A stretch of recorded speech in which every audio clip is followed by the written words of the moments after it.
उल्टा तुम्हारा सैन्य बल क्षीण हो जाएगा। माता, मेरे काम का जो नहीं, उसका एक ही दाम है, मृत्यु धाम। जानती हूं तारका,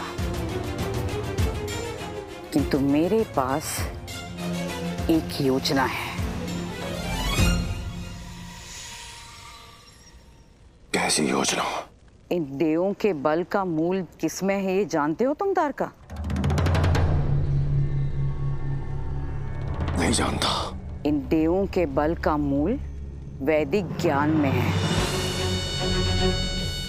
यदि हम वेदों को चुरा लें तो हमारी समस्या सदा सदा के लिए समाप्त हो जाएगी। योजना तो अच्छी है माता, किंतु उतनी ही कठिन है।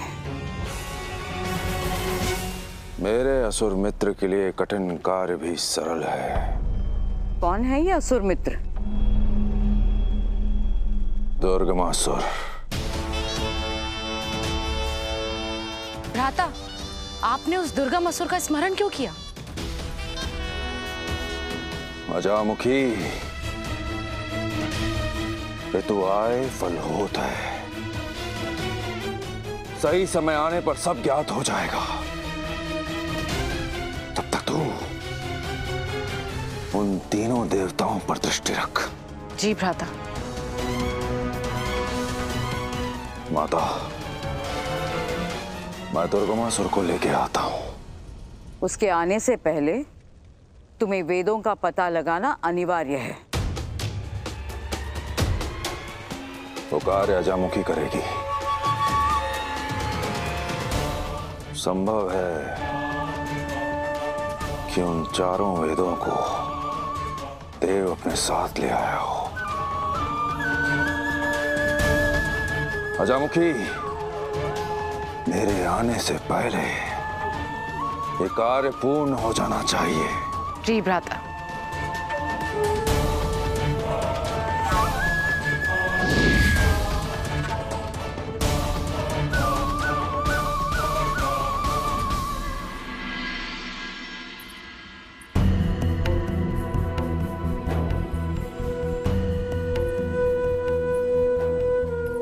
मेरे इस अवस्था के लिए आप दोषी हैं।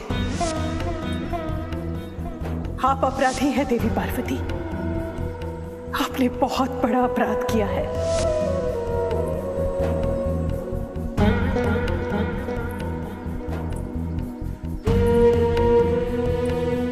माता, आपके और प्रभु की कृपा से आज मैं वापस आ गया माता, और आप में और प्रभु में पहले की भांति मित्रता भी हो गई। इससे बड़ी प्रसन्नता और मेरे लिए क्या हो सकती है माता।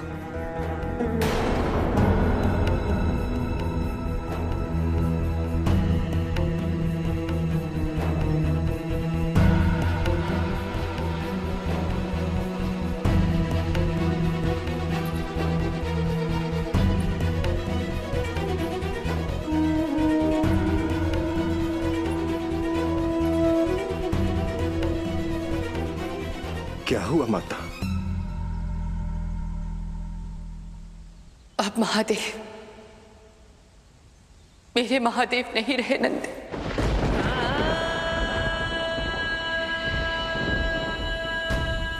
अब वो केवल बाल शिव है,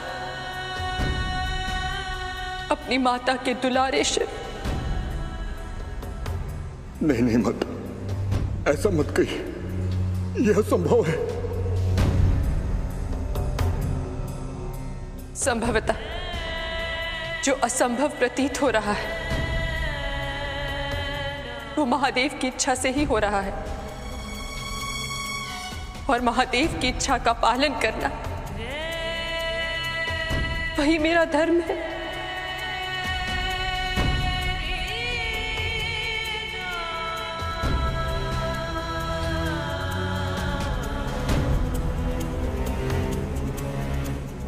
आप हार कैसे मान सकती है माता?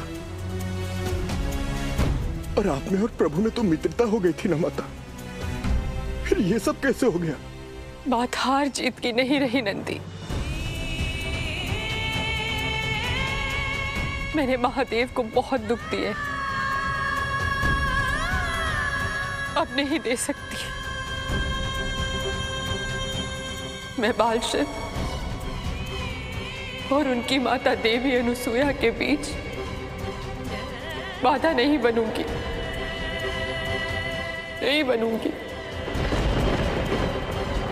इसलिए उन्हें सर्वस्व रूप में पाने के मेरे संघर्ष को विराम देना और कैलाश वापस लौट जाने का निर्णय लिया है मैंने।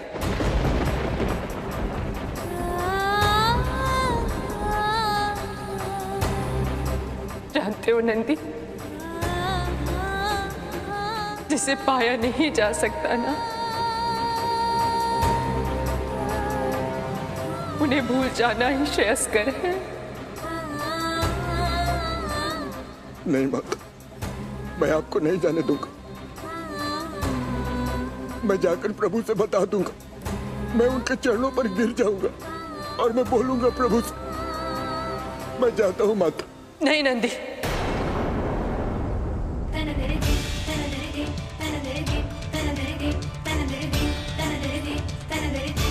तुम कहीं नहीं जाओगे, ये मेरी आज्ञा है। आज मुझे मत रोकिए माता, नहीं तो अनर्थ हो जाएगा मुझे। अब क्या अनर्थ होगा नंदी, और क्या अनर्थ हो सकता है? वचन दो मुझे, तुम बालशिव के पास नहीं जाओगे, वचन दो।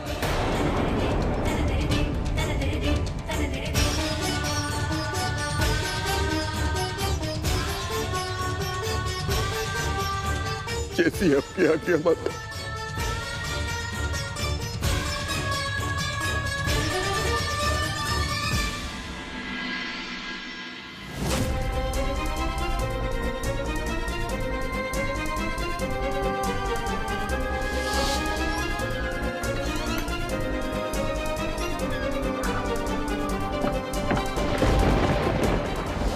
मित्र, मैं केवल अपनी माँ के लिए बेबस हूँ। इस बार जब आप घर से जा रही थी तो पता नहीं एक अलग सी अनुभूति हुई आपके लिए।